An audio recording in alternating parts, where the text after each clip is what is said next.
COVID, many people went to the hospital and they had respiratory problems and they had to buy oxygen, paying for air that we're breathing for free. Think about it. How old are you now? Think about how old you are.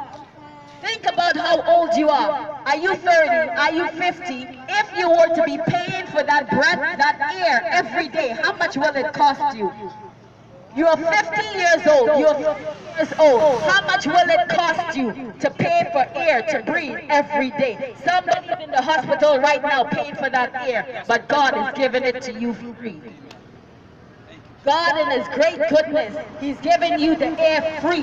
He's giving you free air. It costs you nothing. Why? Because He loves you. The devil wants you to go to hell.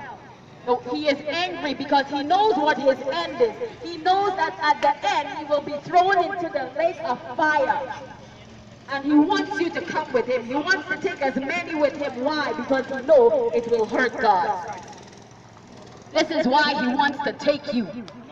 He wants to deceive you that you will be there with him because it will pain God. Right now it pains God because the path you're on is the path to hell. God does not want you on that broad and wide road. He wants you to come off that broad and wide road and come onto the narrow road. The narrow road that leads to eternal life. That broad and wide road is leading only to destruction. God wants you to come off that broad road and get onto the straight and narrow road that will take you into all eternity.